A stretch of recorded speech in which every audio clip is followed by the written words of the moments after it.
Hello, YouTube. It is John Bunday, and with me is the awesome Hayden, aka Subliminal VCR. Bang, bang, bang, bang. And we're here for episode 2 of what was now being called the Xbox Files, and we have with us our special guest, Steve, aka Retro Red. Steve is in the house. Howdy, partners. All right, Steve. Thank Are you we for coming walking on, in? Steve. Thank you for coming on, Steve. Well, I thought I put an appearance means it was me and mate who played this game we both loved with no bugs or no glitches or nothing. Yeah, I don't think we played the same game here, man. We'll go into Right, this later. I'm going to keep quiet at the moment. Yeah, I'll leave it to you, Steve. All right, and John. But I'll have my take on that shortly. I knew that game going. So, for those who don't know, I wanted to start this series because Hayden, if you don't follow everyone's channel that you see on this series. So 100%. follow Subliminal VCR, follow Retro Red Steve. But if you haven't been following him and seeing his work on doing these custom Xboxes, then watch those videos. And because he's made one for me, the Bunday box, I wanted to do something for Hayden besides sending him a game, and to say glory in your work, so and so I said to him about okay, let's play a game, which was Werewolf Chaos, which was the first episode. Then I sent you Whiplash, which was meant to be the second episode, but we've ended up playing today's game instead. So we're powerboarded slightly, but then we're going to have the other people, if they would like to join, to come on each episode and talk about their history with the Xbox and the game they wanted to pick. But first of all, Steve, so for those who don't know, who the fuck are you? Well, I'm fucking me, and I. No, I'm just a sad little fat Welshman who likes playing games. Steve, I love you, mate. You're not sad. All right. I wish you spoke as I wish my missus spoke as nice to me as what you do, but honestly. I think that's true for all of us. Yeah. I get on quite well with Mother Half, thank you. Yeah. Awesome. She sat next to you, is she? That's downstairs watching TV. So, how long have you had your channel, Steve? Do you know, it's got to be probably about 14 or 15 years.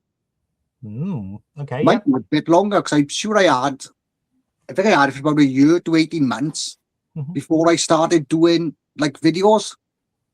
And I used to watch, a lot of the American ones, still watch Happy Console Gamer now. Always loved his channel right the way through. And then you come across the UK tubers then. Yeah. I come across the first one I remember really getting into was, I don't know if you know him, he hasn't done a video for ages. Ian Judy, Herbie R007. Afraid not. So it might be one time. Quality guy, really, really nice guy. Yeah, so watching Mark Hall's brother and that. Do you know Mark? Well, there's several Marks in the community, so you might need to Scottish guy Mark. He's great guy again. And you start commenting on the videos, and they say, you're gonna start making videos. And then you want to, and then you just try to build up the courage, to do that first one and stick it on. So I did. And because I subscribed to them, they subscribed to me, because I said I was thinking about making videos. Yeah. And then so I probably had about, say, 8 to 10 subscribers before I made a video. So when I done the first one, and I was getting interaction straight away. Oh, nice.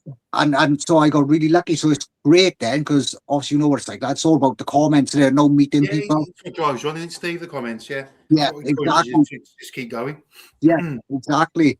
And yeah, and it's, like I said, got to be 12 to 14 years now later, and I'm still here, and I'm here with you lovely gents now. This is the pinnacle of your 15 years, mate. Yeah. The apex. It's all downhill from you. No. It's going to keep on going up, mate. Hopefully. Yeah. Okay, now can you tell us about your history with the OG Xbox? How did you first hear about it? Did you have one at the time? How did you get it? You had one back in the day, didn't you, Steve? I think. Yeah, Didn't you? It was really interesting. Yeah, I remember I was in, just before I say about the Xbox, I remember I was still got doing the same job what I do now, but we was in an office in Cardiff, and one of the boys had just bought a PS2. And I remember I went up, I think it was Curry's or Dixon's, bought a PS2. It had a few games in it. That was on my dinner break. And I was here and I was looking at it, I was thinking, am I really going to use this? So after work, I took it back, got my money back. And it must have been a couple of months later then, I was talking to one of the boys who I work with. And he thought, oh, wait, he said the new Championship Manager's coming out. And I said, oh, I used to love playing. I said, when we was in sixth form, one of my mates brought it in and we put on all the PCs and we used to play it. I said, are you playing it on a PC? We said, no, he said, on Xbox. I said, well, a console. And he said, yeah. So, and I think literally it wasn't much later that they come out. And I remember went up the game with him and I paid £200 and I got the original Xbox and Championship Manager 0203. And that's the only game I had for a good while. Really interesting, Steve, because a PC to play that would have been about.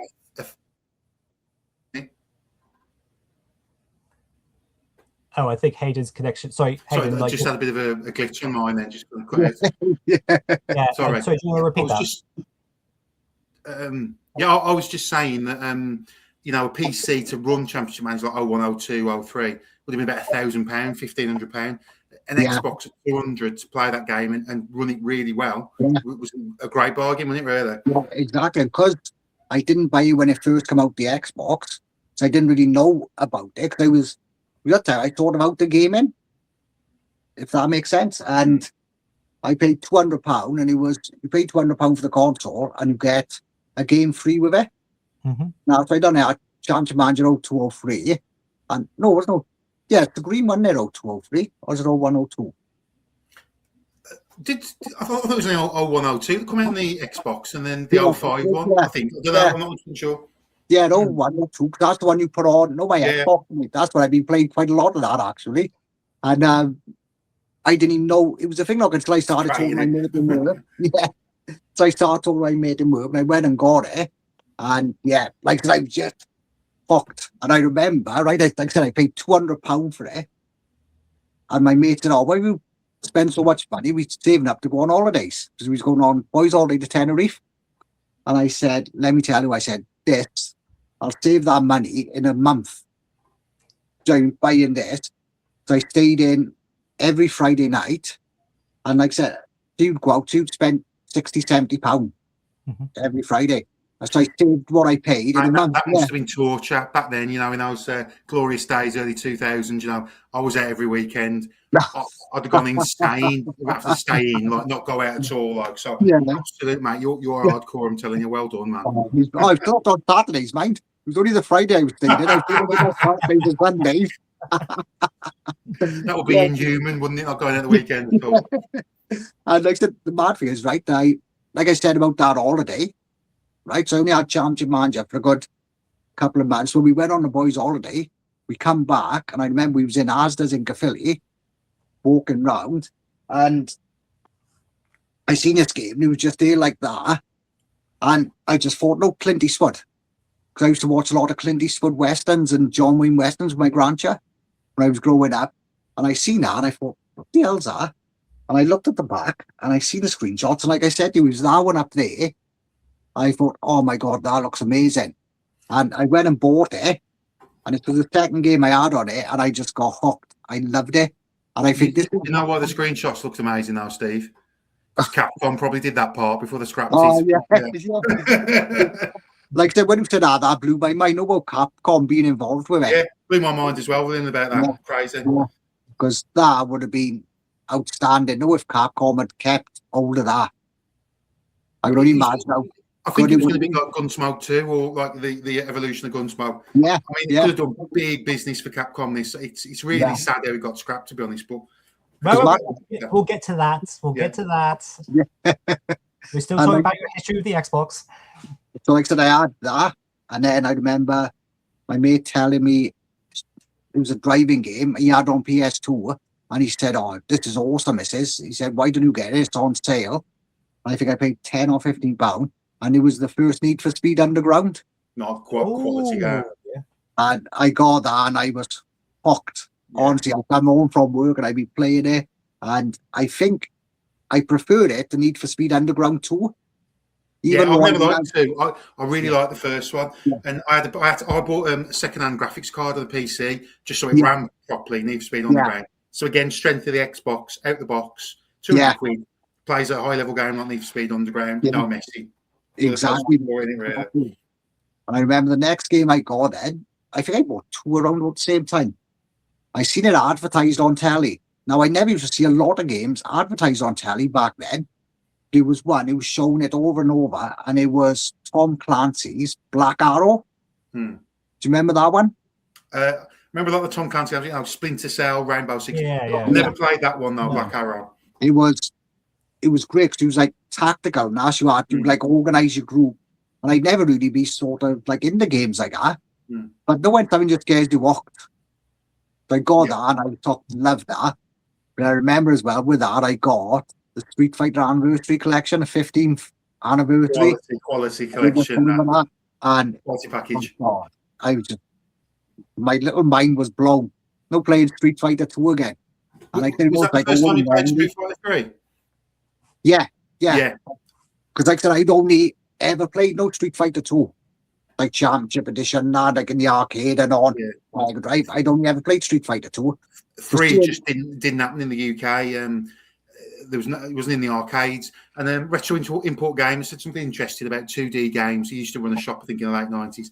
You know, on like the PlayStation and things like that. And at that time, and the Saturn couldn't give away 2D games. No one was buying them. No one in the UK was interested. Street Fighter 3 in the UK just kind of went by. So to experience it in the 2000s the first time must have been a real eye-opener for you, Steve, really. It was brilliant. It was like, and it was sad because I was thinking, playing it there, and I was thinking, how good must this have been? No one, it was new. Yeah. No experience in it then. Yeah. And like I said, like, what else did I go on in? Well, I mean, I will let you in a little secret, Steve. That Street Fighter collection might be appearing in a future episode of this show. Happy days, but I got it down by it, funny enough. I think it's behind my Master System games by It's going to be episode 4, because the next one's going to be Whiplash, isn't it, Hayden? It will when I've booked it in to play through it. I've got to get my diary sorted for that. Yeah, but it will be the next episode. I tell you what, I've got a game then that I got, and I still got, funny enough. Brilliant game. I remember because I loved No Need for Speed Undergrounds. Remember this game, right? Being advertised. Oh, really good, best racing game ever. Gonna blow everything away. And I thought, I gotta get that. And when I first got it, I couldn't really get into it. But then after a while, once you get to know the mechanics and that, it was more like a racing sim then. The original Forza. Yeah, Forza is really good on the Xbox. And I remember, like I say, because the Xbox just wasn't happening at all, you know, during that early 2000s for most people. But again, I had one mate, and, you know, I loved Gran Turismo at the time. That's always been my thing for car games.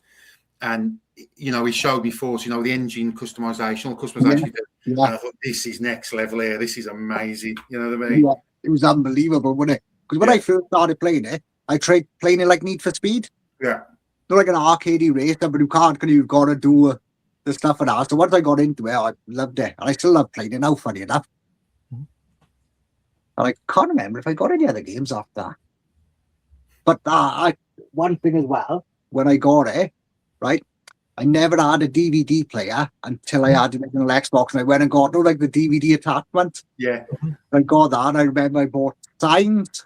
Oh, yeah. Signed Ocean's 11. Yep. And, was it? I think it was Dusk Till Dawn. Nice. I think it was them 3 that I had like as DVDs. Now the first 3 DVDs I ever owned. I mean, this game's what we think about, Steve. But do you remember those glorious days? You know, we talk about weekend culture. You know, like HMV, you get 3 DVDs for £15 or 3 games. Yeah. Red Dead Revolver would have been one of those games, and I remember those DVD bundles. You know, you'd have your Friday night out, or your Saturday night out, but you'd make sure you were then HMV picking one of the games up or DVDs, and then you would chill out and watch that. Weekends were special back then, man. They were amazing. They really were. Brilliant. Like I said, this is why I love the PS1 so much. because we was like sort of like 16, 17, and we was like, every Friday night we'd go up to in Newton rugby club discourse. And because the disco was downstairs, you didn't have to worry about ID or nothing. And because we played rugby as well, just the latest thing, so we'd have a drink. And it'd be great because my mate, right, he had his brother's fake ID. And so when his brother used to use it, right, because they looked quite similar, his older brother, right, we'd go up to the shop, we'd get like a good few cans of that. We'd come down to my house, we'd play like Rage Racer and stuff like that on a PS1. Then we'd go, like I said, up to the disco, get a Chinese, come back, me and a couple of the boys would be in my house then, and we'd play like Rage Racer, GTA and all that, and it was just some really, really good times. I mean, do you remember that thing? I mean, it was, and I think me and John talked about this previously, but you know, with the PS1, how they marketed it just right. And do you remember that like post-pub, post-club culture as well? That you know, everyone come back from the pub or a club, and then you'd be straight on the PlayStation, and you know, they'd be like, you know, it's a bygone era now. That's just been forgotten, man. It was just such a good time, man. It really was. Because like, I love the Master System, Mega Drive, and like the Atari 2600. I think they was like my kid consoles. If that makes sense. The PS1 was where I was like sort of grew up a bit. And that's how they marketed it as well for adults, for young adults. Yeah, mental, like that. Great times, great memories. Okay, so then I think this is a good point to transition into like, how did we get into you getting a custom Xbox from Hayden? Like, how did that happen? Well, I know exactly what happened, but do you want me to tell you? Show the public, Steve. Show the public. It's an interesting one actually, because your Xbox is really quite interesting. It's a bit of an antique in a really interesting way. Isn't it? Yeah. Because the bad thing is, right? The one I got down there, I bought it ages ago. I had like off a marketplace, and like I said, it was just there. It was running really slow. I was going to bin it. Honest God, I was going to bin it. And I'm sure I've subscribed to Aiden anyway. I know, like, watching some of his videos. And then I remember then I watched James, Retro Import Gamer. And he said, oh, I've got this gift and a here. Aiden's Subliminal VCR. I've done it for me. He said, I was looking at it, I was thinking, oh my God, how amazing is that? And I remember I just commented on James's video. And fair play to Aiden, straight away, he like commented back. Because I saw I got like an old banged up one. I'm sure I said, oh yeah, I'd love to have like a red one. I'm sure I said that. And fair play to Aiden straight away. Oh, hi Steve, I'm Aiden. If you want me to sort your Xbox out, just drop me a message. And then we started talking on Facebook, didn't we? Yeah, and videos and stuff. I remember I was in Aldi and I was kind of like diagnosing your Xbox. So you sent me those videos of how it was running and stuff. That was fascinating. But honestly, like, it was going in the bin. Yeah. It was going in the bin. Because you know how slow it was, Aiden, now, wasn't it? And so I sent it up, said I'll have a look, and I sent it up. And because I was away on holidays at the time, if you remember, I might reply like every 12 hours or 24 hours because I was over in Florida. And I remember I was looking at it and I said, my miss, I said, oh my God, look at that. And she said, what's that? I said, no, that old Xbox I was going to chuck out. She said, that's not it. I said, it is. I said, Aiden. I said, and sprayed that. She was going into the letterbox, wasn't we? Yeah. The red letterbox. Yeah. Post office van red is the official shade on that iCode. Move the camera so we can see it. I mean, also check out the videos of both their channels of Xbox being done and being received. But yeah. Can you see him? Still looks great, yeah. It's awesome. I absolutely love it. And like I said, the mount, when I got it back, and like I said, I turned it on, and all the games that was on it, I was like, oh my God, look at this. And I said, yeah, I think I need to go to Championship Manager Anonymous again. Once that game is closing out, it's relentless, isn't it? And yeah, and it's mad, right? Don't just turn it on. I know when you get like the bubbles and all that pop up on the thing. Yeah. And I remember I had on, I was looking at it, and then I thought, what's that? Oh, she was Retro Red Steve's Xbox. Don't go around the thing. I was like, oh my God, that's amazing. It's the small details, mate. It's the small details. It's like I was looking at it again. That's my name. Yeah, that was my reaction because I recorded like the first time like switching on, and it's just like, whoa, like you see like the Bundy box. Like that, Yeah. so. Oh, it's like I say, I can't. I know I keep saying it, but I can't thank you enough for it. Honestly, Mate. I really enjoy building the things, and as I say, it's just a chance to give people in the community who I like and I know they'd appreciate it. Yeah. Let them kind of sample just what a great console this thing is. Do you know what I mean? So that's what it's all about, really, and it's sharing and sharing the joy. And like playing that again, the last twice I've played it, 'cause like I said, this is one of my favorite games. I love this game. And the last twice I played it, once on the 360 and on the Xbox One. So to actually play it on The real deal again, it's unbelievable. Like with a big Duke in your hands. Yeah. Oh, you got to love a Duke, the size of it. But it's interesting because with this 360, Steve and John, I've put some OG Xbox discs in, for full emulation, Outrun 2 and Halo. And there's artifacts. The emulation's not perfect on the 360, certainly. Yeah. You need an OG to get the full experience. And I'm not just talking about it's really small details you'd miss. Yeah. On Outrun 2, you can see artifacts kind of spinning around on loading screens and stuff like that. That sticks a bit. No, on a 360. Yeah. On an Xbox One, it plays immaculate. On a 360, I'd find it to stick a bit. But like playing it on the original again, it was just unbelievable. Like I said, I was back to being that Clint Eastwood loving little kid again.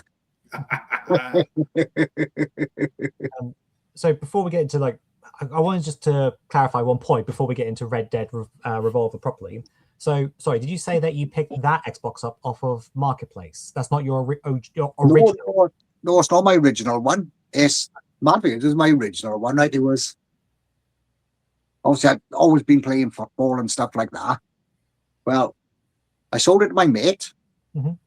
Right? And then it was like about 3 months later, I was thinking, I really miss that. So I bought it back off him. Then a couple of months later, he bought it back off me. And it was like after a while. So I'm not sure, if he still got it. I might message him actually and see if he still got it. But that one, like I said, what it's like, you just have a little look on Marketplace and stuff like that. And it come up with like a few games. And I think it was about £40, something like that. So I thought, I'll go and get that. It's worth having for another controller because my other one had broke anyway. So I was thinking I'm going to be paying, if I order one from CX, it's going to be about £20 with delivery. So I just looked at it, it was like £20. And like I said, it working fine at the start, but then like I said, it went really slow and sluggish and that. And I was going to bin it. Honestly, I was going to, like I said, just sling it. But you know what else is really good about that, Steve, is, when we took it apart, it had an original kind of old school 20-year-old plus Executor 2 mod chip in it. It'd been hard modded. The early days of hard modding, in terms of modding the Xbox, that's quite an antique piece. And that obviously that enables you to put any hard drive in it. You don't have to lock the hard drive. Really, you know what I mean? It's a nice bit of kit that is, mate. So you did well not to chuck that in the bin, to be honest. Because all stuff like that, it just goes over my head. Honestly, I haven't got a clue over anything like that. It's like, why I was even thinking about slinging it anyway. Yeah. Because I could have just said, do you want to strip it down for parts or something? So why would you meant just to spin it? So many people do with them. I mean, that's why I built so many, because I just buy them scrap and wreck. There's it's easy to build and mess around, potentially break things when you're just buying scrap and putting them back together again, like, Yeah, definitely. To see it now having Pride of Place down there, like I said, glowing red. Oh, it's unbelievable. Unbelievable. I remember when I first got it out of the box and put it there, and I got to tell you, mine, fair play, but the box it come in was unbelievable.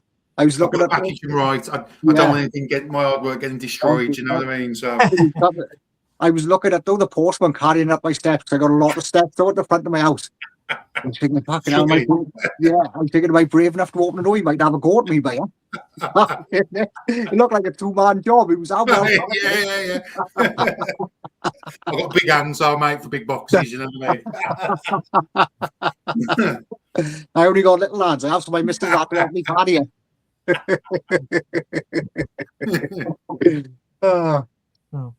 Cool. So you've kind of already done this, so it might be a bit superfluous. But do you want to introduce the game that we're talking about today?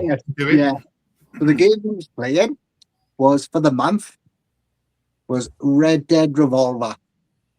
Like I said, I absolutely love this game. As I said, I got so many great memories of it. It will, I reckon, if I done a top 10 games of all time, this will be still in my top 10 games list. Really? Yeah. Really? Yeah. Well, it's not just nostalgia, Steve. It's not just nostalgia or the love of all kind of like cowboy and western films. Because I can't see that coming in your top 10. It's got a lot to do with that. No nostalgia. Like we'd say, nostalgia is the best drug ever, isn't it? Certainly is. Certainly is, brother. It's like, don't get me wrong. I know Red Dead Redemption and Red Dead Redemption 2 are a lot better games than this. But it's just something about this. Know that I just love it. Honestly, you know what, though, mate? I gave up on Red Dead Redemption. Didn't give up on this. I mean, I've got my issues with this game. Didn't give up on it though. But Red Dead Redemption, I don't know for that, man. You know, there's only so much bleak desert you can stand really with that game. But again, I might need to revisit that. And I think with this, I know it can be some of the handling at times is a bit iffy.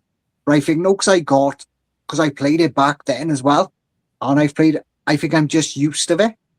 Does that make sense? Where like I've never played Doom, never played a Doom game. But I could imagine now if I went back and played a Doom game now, or tried to play a Doom game, from back there, I'd be thinking, oh my god, I can't play this. But other people then we used to it, because they're used to it, will just get on with it. That makes sense. Yeah. But yeah, like I said, when we said about getting the game, I feel I've got to do that. I've got to play that. And like I said, when you two got on board, and like I said, we was talking about like stuff getting stuck in that. The WhatsApp chat. And like I said, playing that back, like I said, I had back in the day, Pig Josh. A lot of times I threw my controller across the room. And now, like I said, with a little glitch you can do on him, running round the rock. Yeah. Compared to some of the bosses, though, that Pig Josh guy, mate, he's well structured, well engineered, a brilliant design boss. Some of it is just, it should have never got past Q&A, to be honest. But that, my take. You know what I mean? That's my take. If I had to pick the worst part about this game, I think you were stuck on it, John, when it was the Shadow Wolf part. Oh yes. So okay. Well, yeah, it's messy. Yeah. So even though that you spend most of the game playing as Red of Red Dead, but there are several missions where you'll play as a different character. Yeah. And in one of them, you play as Red's cousin, who is a Native American. That's not explained in the game at all, and that's another issue I've got. These stitched together story pieces, and I'm not a staple for story. It doesn't bother me so much, but it's just so all over the place and unexplained. Just awful. But sorry, John, I just had to put that in there because that's another thing that really infuriated me. Yeah.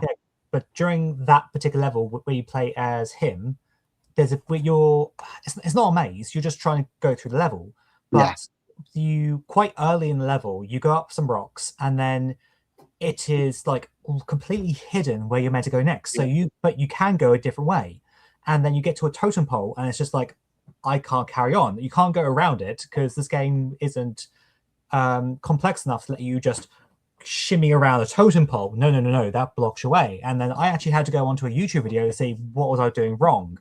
And it's like, no, I needed to go back to where I was and then like go up slightly, and then you could go down a path. I was just like, how was I meant to see that?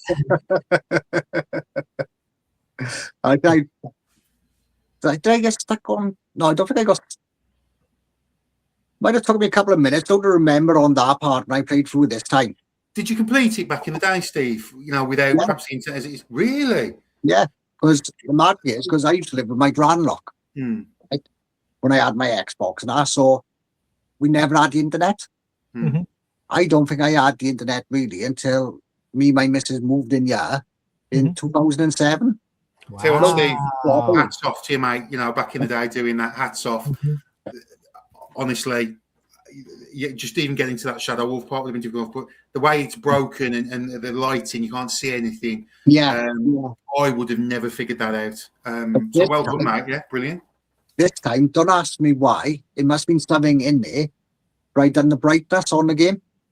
And on the settings, and done the brightness, and you can see stuff a lot bet there, no on our part. Mm.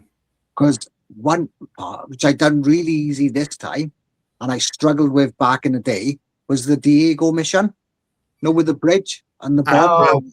Yeah. Yes. And the cannon. False information in a video game, that should be a crime. It gives you a tutorial instruction with the wrong buttons to press. And it's not even like, you know, when they do a lazy port from another format and give you the wrong. It's misinformation. This game was not checked at all. I wonder how play tested it was. Well, that the mission without internet access, without guides, I would have destroyed something there because you never figured out how to target the guns. Completely unacceptable. Because it was hard, that wasn't like trying to keep the soldiers alive down the bottom. We don't need to. No.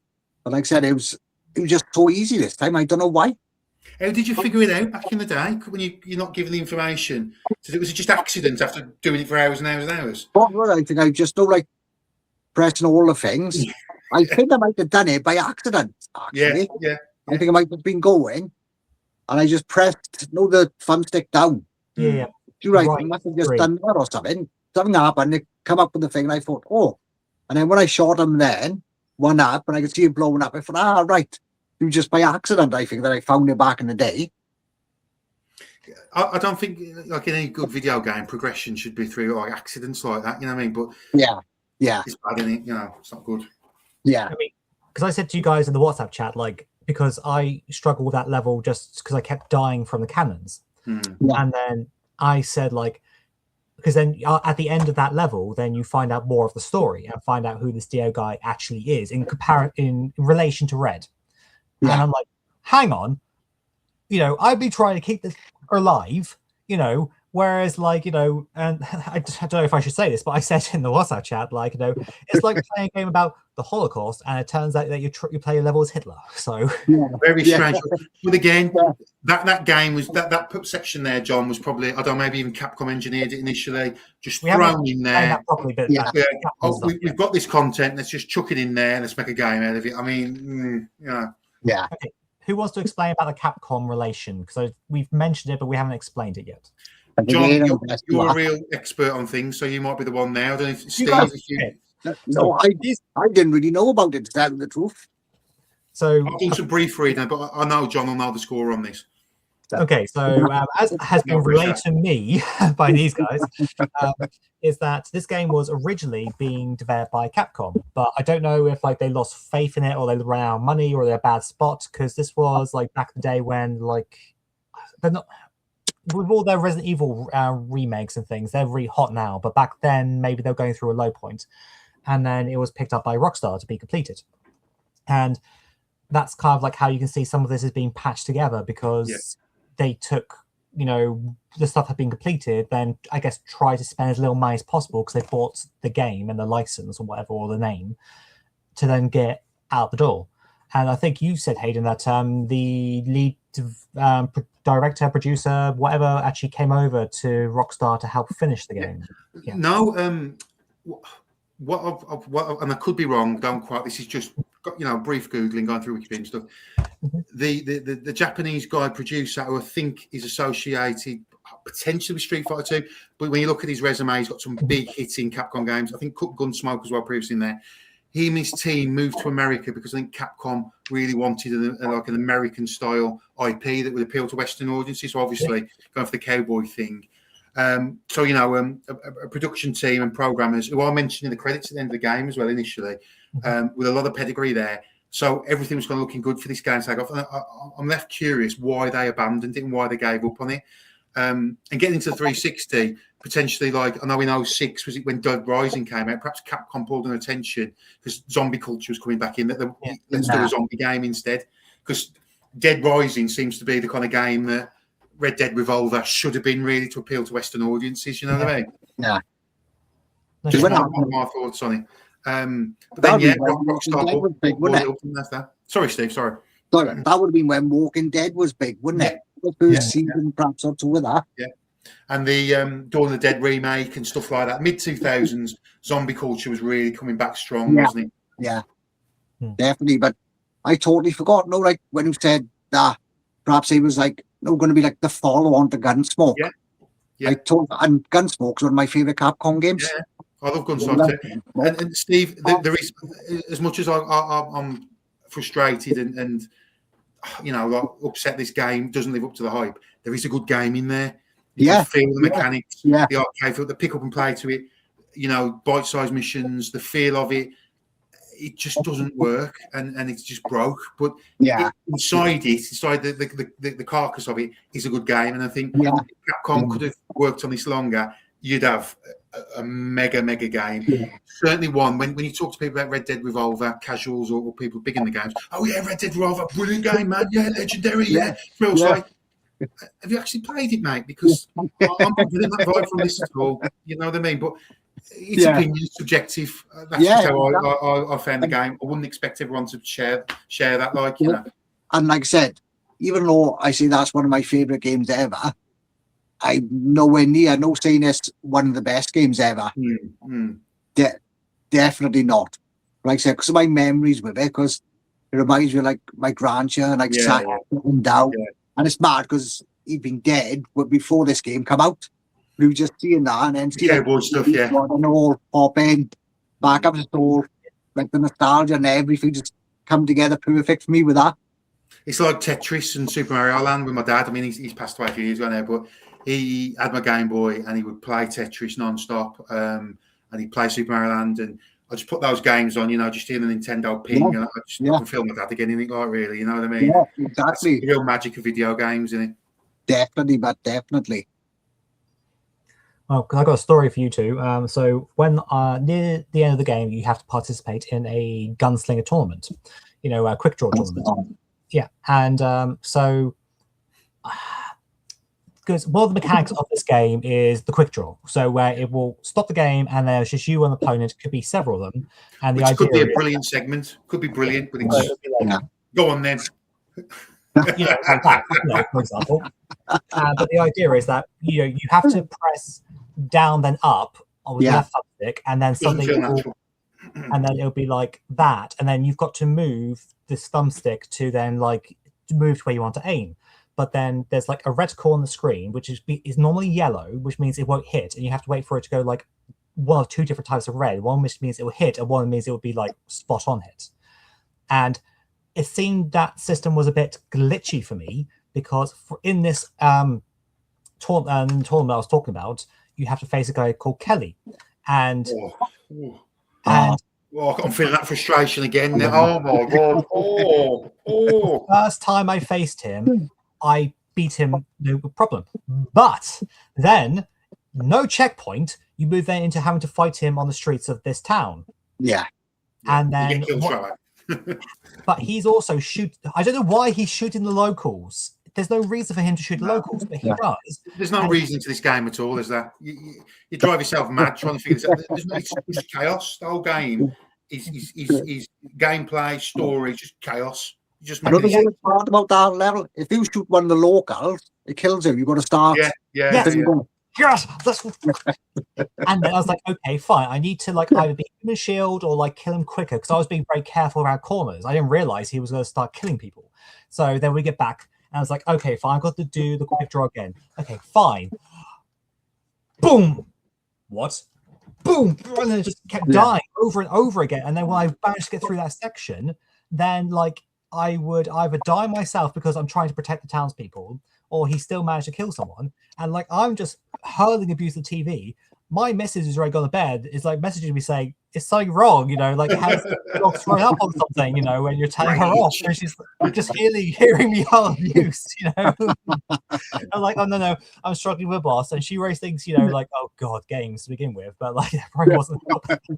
But yeah, it's just. But it's like things like that where, it's so inconsistent. Like if they put a checkpoint there, I would never said anything about it. But the fact that like you had to do that section again over and over, and I think you said, Steve, that you thought it got easier the more times you had to do it. Whereas it got harder. And another great example, this game wasn't play tested at all. Because my experience, that was the same as yours, John. I quick draw thing, I did him the first time, and then you had the shootout part in the town, and I died. And I must have spent an hour grinding against it, trying to figure out. it didn't feel like I'd learned anything or whatever. Just absolute blind luck. Just I beat him in the end, and it's bad, really bad. The Really thing bad. is, the last boss as well, Nick. With a quick draw on him. Yeah. If he kills you, you've got to go back a little bit. Yeah. To know The last boss, yeah. Yeah. Yeah. So because there's 27 missions overall, and because there's another quick draw session which is after when you're in the mines and against 3 people. And again, there's not enough time to hit them all, but at least they don't kill you. They just take away part of your health. Yeah. So I was hoping it'd be like that with Kelly, but it's like, no, it's just like, oh, God, he just kills you. But I suppose that's the point of the tournament, but still, it's... Are we going to mention how many times you tried to get on one of them fair ladies in Oh, yeah. in the bar? What the hell? This It's not a game, John.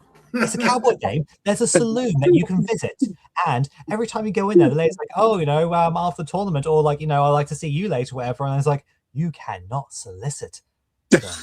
Is that because like the later Rockstar games of GTA, you thought that you'd be able to do that? Yeah. Yes. Yeah. Well, yeah. Yeah. And like I said, like it's not a Rockstar game, is it? Twice I have gone to the saloon. Twice I have not been able. I've been denied. And later on, I was like, thrice I have been to this saloon. I was going to say, you told us it was about 46 times you tried to do it. Oh, God. It's just, I mean, because during the bar fights, you actually get, while the doors is open, you see like all the girls in the bath. I saw it for a split second because I didn't go upstairs until the last guy.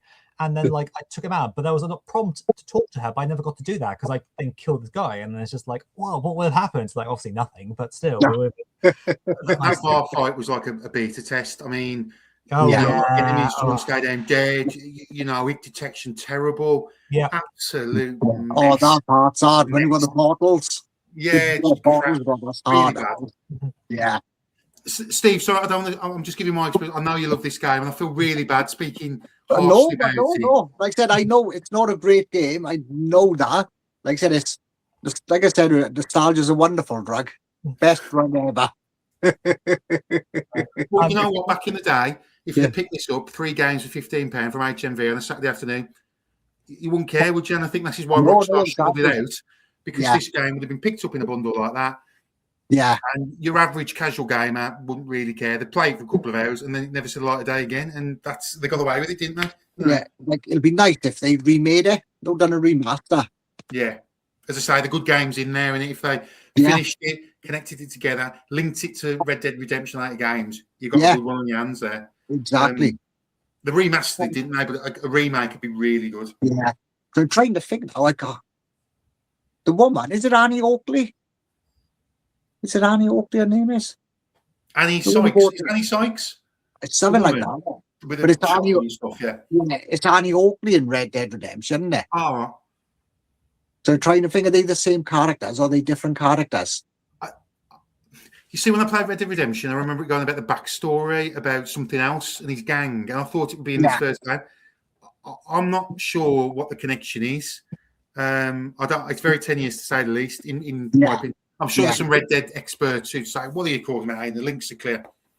Yeah, I just found chaos that's not really linked to the late games at all. Because I'm trying to think now, who's the bad guy in Red Dead Redemption? What's his face? I haven't played that one. But it's a different character in here, and he's not in this one, I don't think at all.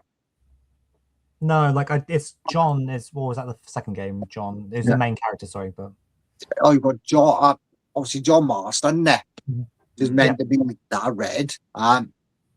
Is John Marston supposed to be in? I'm sure. I don't think he is. No, I think they meant to be related. Right. Because in the second one, it's Arthur, isn't it? Arthur Morgan in Red Dead Redemption 2. Okay. And John Marston's in that, obviously, who seemed like as a younger character in that one. But I can't remember the name of the bad guy now. And I've said this to John, I can't understand why Rockstar resurrected the franchise, because I don't think it was that big, that regarded. Perhaps there was somewhat guilt within the studio for shoveling that out, and they wanted to create a good game, which Red Dead Redemption is, compared to that mess. I don't know. Or perhaps, like you said, because they knew there was a decent game in there somewhere. Perhaps they thought then, right, then that's there now. Now we'll make the game that we wanted to make, perhaps. Yeah. Do you mean, and couldn't make back then, if that makes sense? And the cover system as well, this is before Gears of War, it's got that third person, because it's broke, it doesn't work, but you can just see, if they worked on this, that cover system and shooting behind cover, that would have been phenomenal, but again, like everything else, it's just left in the wind, innit? Yeah, exactly, because I do like some of the weapons in it, mate. The Widowmaker. Yeah, that little grading stuff's good, and the weapons. Widowmaker's awesome, yeah. Yeah, it's like a lot of the stuff if I had money, I just buy, like for the journal pages. I think like the extra showdown characters, as if you do the gunfighter part, is it? I don't think if they've had online, like multiplayer online, that'd be incredible. I know loads of good with 4 players, but online and that arena shootout thing, that was brilliant. Just playing into CPU's fun, but if you could get lots of people online, or even 4 people local, a lot of fun on that, I think. Yeah. That's good. That is a good part of the game. Yeah. But basic. I have a big grievance with the shop system, though. So, okay, so I don't like the buttons they use, because I naturally would press A to buy stuff. A is to quit the shop. It's Y. I had that problem, yeah. And like over and over again, I would quit the shop, when I was like, no, I wanted to buy it. It's just an absolute exercise in frustration on all levels, this game. Through shoddy design, and not shoddy design, because I don't think anyone's poured their complete efforts and love into this game. It's been cobbled together by 2 studios, and Rockstar put it out. If you had love and time, as I said, you'd have a cracking game on your hands here. Yeah. But what was your favourite mission on it? Well, before we get into it, sorry, I've been holding my phone here because talk about the bar fight, and I have a message earlier on from Retro Tap, big out Retro Tap. Big up the Tap, sir. Yeah, because he, I don't know if you saw in his most recent pickups, he also picked it up, didn't he? Yeah, that's right. Yeah, he's saying he's raging at it at the moment, isn't he? It's making him angry. Oh yeah, because I said, "Oh nice, I'm playing Red Dead Revolver as well at the moment. Which level are you up to?" That's me to him, and he responded. This message was 5 days ago. I've just done the bar fight mission yesterday. It had me rage quitting today. I had it first time. How about you? Because on this video, it was funny because he said, "Oh yeah, I picked this up. Steve really recommends it." When he goes on about this quite a bit. Yeah. Steve, listen, you might need to have a bit of a fun going for people who wreck the TVs or controllers or hurt themselves punching walls because of this game. You know what I mean? You might have an ethical responsibility to cover any damages and breakages. Well, funny enough, I don't think he's talking to me anymore at the moment. Wonder why that is, kid. Oh, brilliant. I'm just saying. Hope you're okay.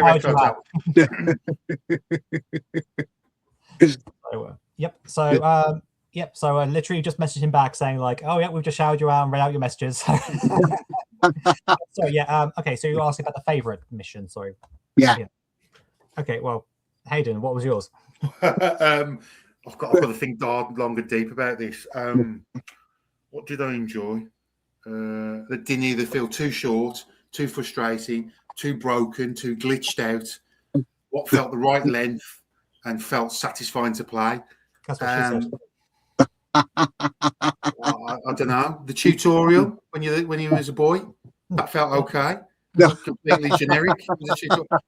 Honestly, I'm not doing this on purpose. Yeah. I can't think of anything that I actually enjoyed. I think there are some great set pieces though in this game, like when you are on the train heading to the main town or whatever, and like it's you have to go crawling along the top and then like deal with that could have been brilliant. That could have been brilliant, yeah. And then either jump or duck the wooden thing. Yeah, exactly, yep.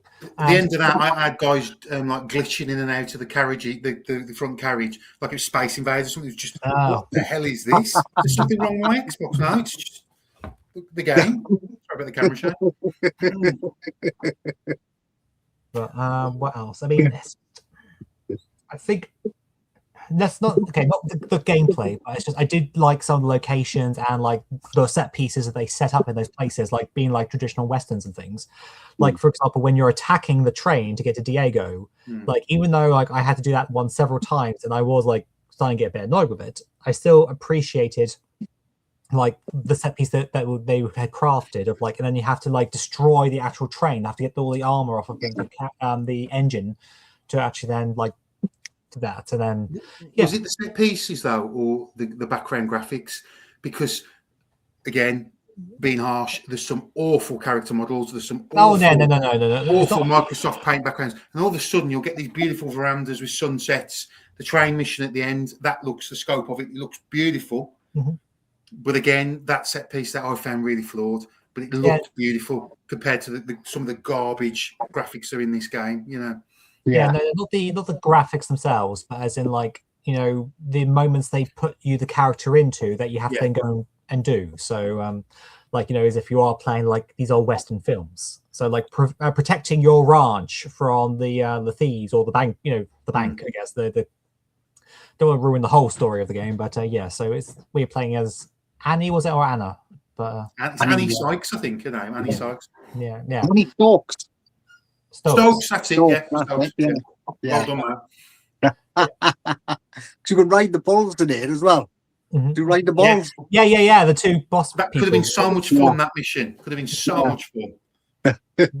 I'm wondering now, right? Now we're talking, and said like Capcom was involved at the start. Yeah. I wonder, right, was a lot of it programmed then or made, perhaps PS1? Oh, okay. Maybe it was. So you think it might be a PS1 game originally? Yeah. Perhaps it was meant to be. I mean, when you look at Red as well, his design, it's very animated, it's very Japanese, but Western Japanese, like. Yeah. And you can see that, it's Capcom 100% to put through that. But yeah, perhaps that is some of these character models look so rough, so like flat polygon, because it was maybe engineered for a PS1 back then. Yeah. You know? Okay. It was a drawn-out development process, I think. So perhaps it's on the PS1. Don't know. Yeah. No. Oh, and there was you know, well, after you get to that town and you have to go and do some bounties, and there's one where you have to go and get. I think we all did this, or at least me and Hayden did, where you have to go get this woman, and glitch into the platform below you, so that she keeps trying to get back up, and you just keep shooting her until she's dead. So yeah. Oh, some of the glitches are bonkers. That's one of the few times I could kind of read the game, because I knew just how erratic that boss felt, that this one's going to glitch out. So I just went down the ledge, and lo and behold, got stuck and glitched, just blasted away. And thank God the game didn't crash or anything like a killer. But you know, when you can feel a glitch coming, that rare instance of the video game, you know, there's a glitch coming here. I felt it with that boss, and thank God for that glitch, because there's no way I was going to beat her without a glitch. Yeah. So I had the game freeze on me, like so. The first round of the Gunslinger tournament, and like I did my rounds, and it was meant to load a cutscene, and then the game just was stuck on now loading, and I was just like, at least it was a short bit, and the quick draw was fine for that.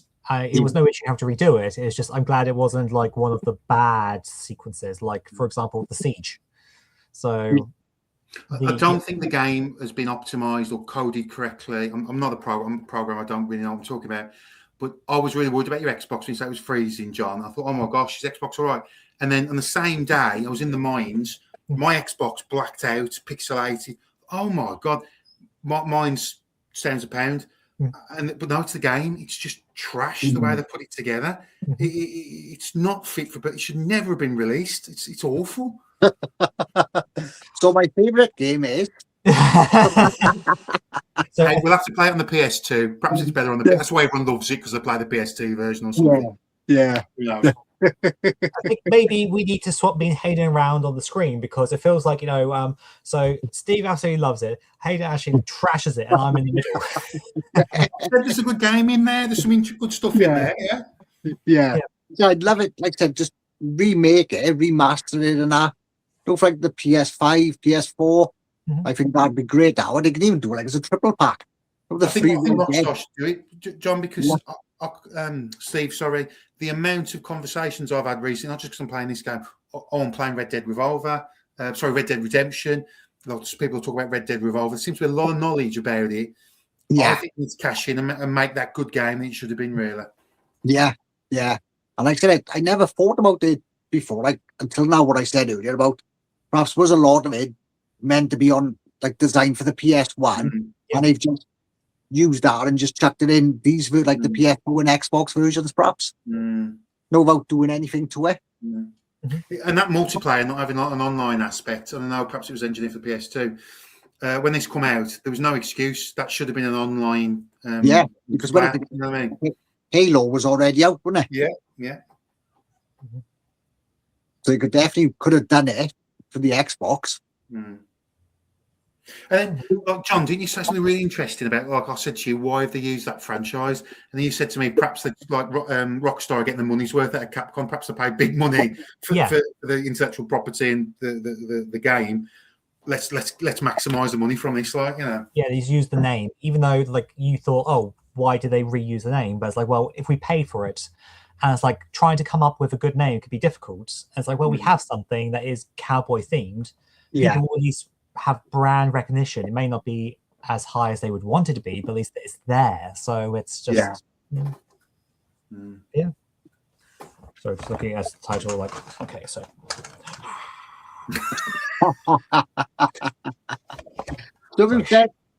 John, have you played Red Dead Redemption and Red Dead Redemption 2, do you say?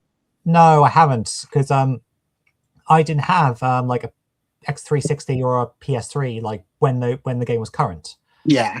And so like I saw a friend of mine playing it, and I remember him, like, I think he was crossed over into Mexico, and I just remember this cutscene of like you're with this other guy, and then like he takes a horse, and you just see him like go, and he actually like feels the balls of the horse, and I'm just thinking, okay, I didn't get to that part when I played it, but okay. Yeah, it's like, you sure you're watching the same game there, John? You know what I mean?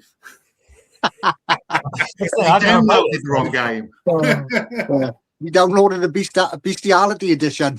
Well, we say all this, but we know that for Red Dead Redemption 2, like, they put so much work into the testicles of the horses because they'll shrink if it's cold. So, you know, you really haven't going to be like, you know, oh, was it the same game? It's like, yeah, based on the sequel, I think it's definitely the same, you know, the right game. So you play Redemption, Steve? Yeah, I love them. I love the I said, love the 3 games. You completed both, 1 and 2? Yeah, done them all, yeah. Fair play. I'm gonna probably revisit Redemption, and now I've got myself through Revolver. Redemption will be a cakewalk because it is a good game. I'll just gave up on it. And if I can do Redemption 2 first. Play 2 first, you think? Yeah, because it's the prequel to Red Dead Redemption. Okay. Well, I've played Redemption already back in the days on PS3. All right. Yeah. I could jump back into 2 of them first, maybe. Yeah. I've got Undead Nightmare as well on PS3. I got that from a charity shop for about 50p. Yeah, I got that as well. I think that's the best. No add-on ever. It's like a full game. Yeah, That's why they released it on disc, innit? Yeah. Like I said, I love that, especially the skeleton horse, isn't it? Brilliant. Yeah, nice. So is there any other points that you two wanted to raise about Red Dead Revolver? Just as I say, I was really, I'm going to use the word shocked, because there seems to be so much love on this game on the internet, and Red Dead Revolver Redemption fans say how great this game is. I was thinking that even if it's not the kind of game that I'd enjoy, I would appreciate why they love this game. Yeah. I'm not sure that a lot of people I've spoken to, or comments I've read on the internet about this game, I'm not sure they've played it. Or perhaps is the remaster that came out on the PS4 and the Xbox One, have they ironed out some of these issues, perhaps? I don't know. It wasn't a remaster for Revolver. We haven't had one. Revolver's had a remaster. Have they? Yeah. Not a remake, a remaster. HD remaster. It's available digitally. I don't think it'll physical release. Certainly on the PS4. I put it on the top. I just thought there was no the original game. I didn't know they'd done anything. No, it's a remaster. So, you know, like Resident Evil Code Veronica or something like that's been remastered on those generations. Same thing. HD kind of remaster. I'm going to go and Google this. You two talk. He's on the case. Is that what people are playing and sorting things out? But it just looks a straight port from what I can gather.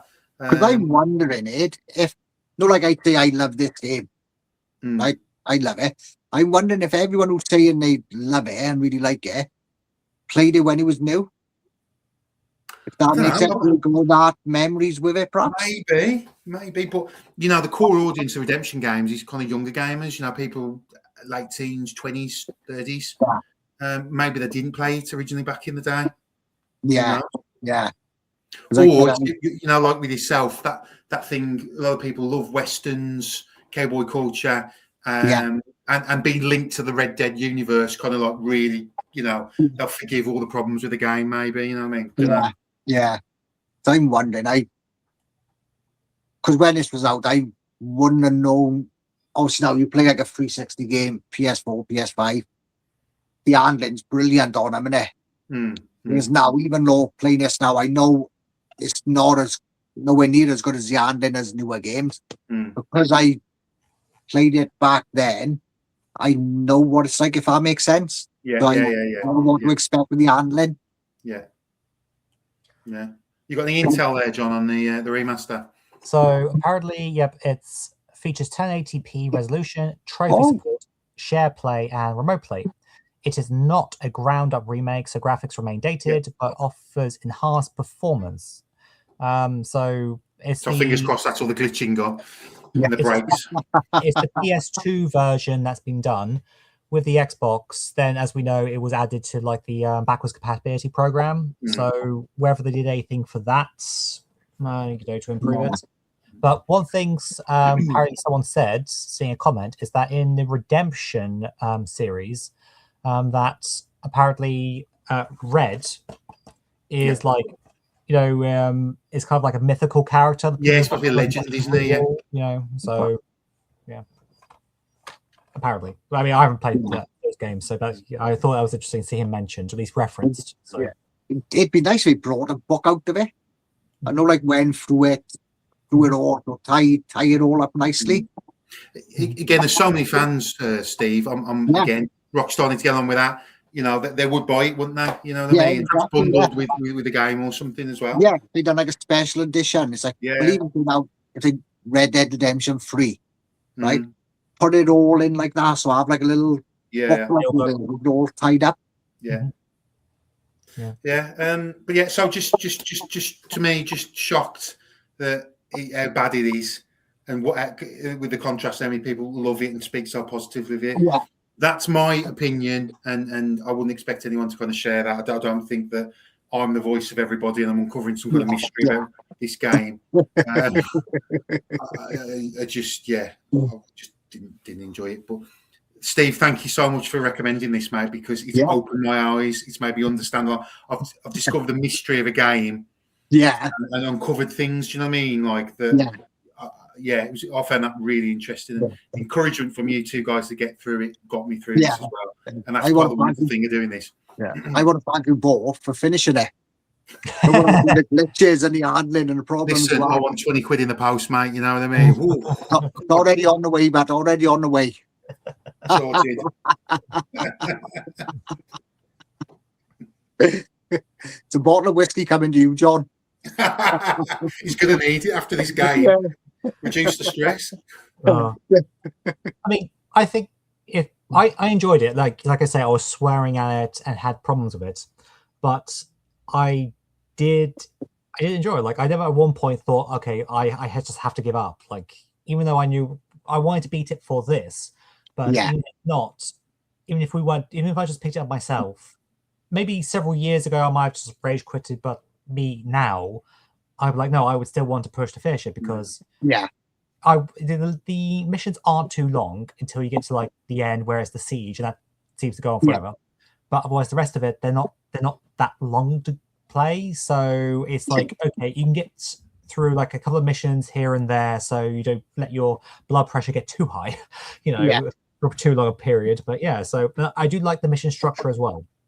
Because then it's that's a real positive. Yeah, absolutely. That's my one positive. Pick up and play, bite size, what you want from a fun game. And that could have been a masterstroke for the game, really, John. Yeah.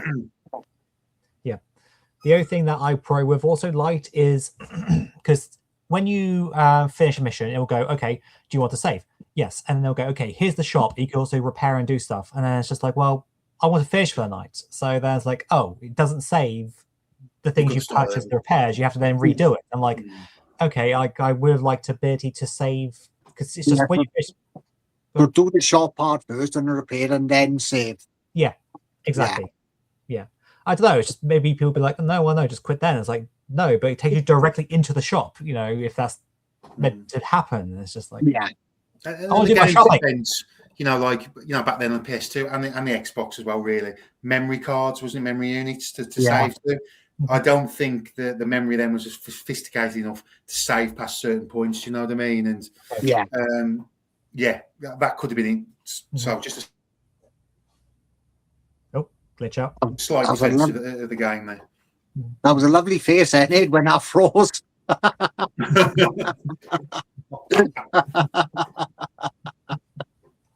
Just adds to atmosphere.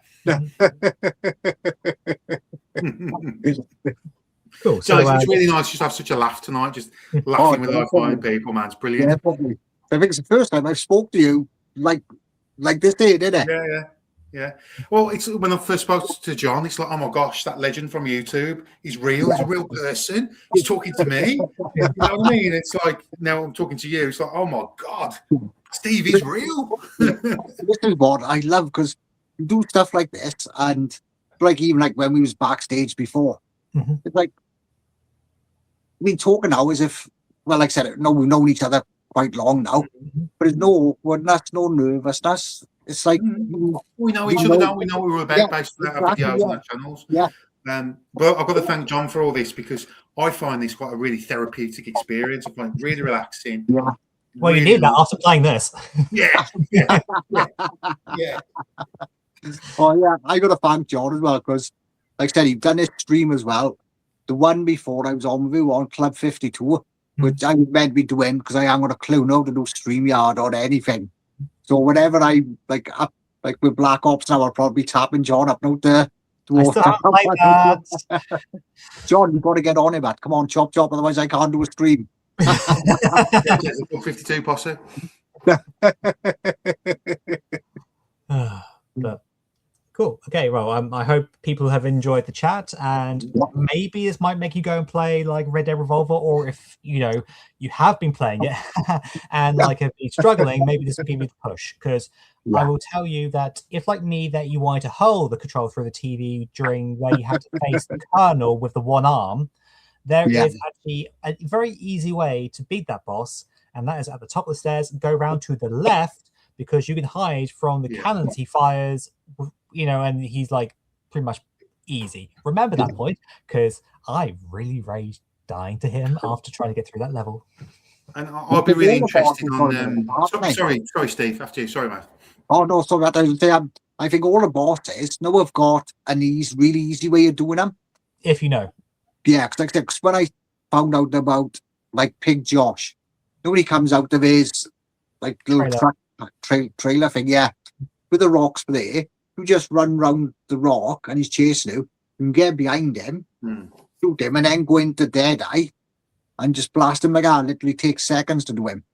Yeah. But if you're running round the thing trying to hide from him, it's chaos. Yeah. Well, I was just going to say as well, I'll be really interested in people's comments on this conversation, this game. I want to have what do you think? Yeah, what do you think? Like, I want to just check I'm not like in a different reality or something, you know what I mean? I'm questioning my own reality. Or have I got like a broken copy of the game or something? So please put those comments down. Let us all know what you think, good or bad, about Red Dead Revolver. You were basically brilliant. When I turned around and said, oh yeah, that's in my top 10 favorite games of all time, your face was like, you fucking see me. I'm like, because you're such a man of taste, Steve. You're such a man of taste. Yeah. No, what I enjoy, you might not, and what you enjoy, we're all different people, aren't we? And like I said, it's just because of the nostalgia I got with that, and like memories and stuff like that. So that's why that'll always be up there for me. Yeah. And if anyone in the comment section has played the PS4 remaster, let us know if you have glitches with it. That'd be really interesting. Yeah. Or the PS2 versions. Well, how does that one play? Oh yeah, that as well. Yeah. Cool. Great. In that case, then, is there anything that you two would like to plug? While we're here. Well, I'd just like to say, do you want to plug another channel, Retrospect Gamer? Really interesting channel. I'm really enjoying watching his content, his challenges he's putting out. I know Steve's participating well, really good. So check that guy's channel out. The Ghost Pilots Challenge was really good. A game that was overlooked when it came out because it was just on the shoot 'em up. But I think it's got better with age, really, hasn't it, Steve? And you had a great run, really good high score on that, Steve. The guy who was in my watch list to watch. I haven't had a chance to watch it yet. It's like a modern 1942. Yeah. I love that stylish map. Simple fun. I mean, straight away after playing it again, I was like, I want a copy of this one in LGL. Sadly, it's about 800 quid from Japan, so that ain't happening. You know what I mean? Strictly emulation. Yeah, definitely. Cool. Great. In that case, I hope everyone's enjoyed, and thank you, everyone, for coming on. And next time will be Whiplash, won't it? Yes, it will, John. Yes. Right. In that case, then, till next time, we'll see you all later. Oh, sorry. Right. Catch you in the next one. Bye. Yeah.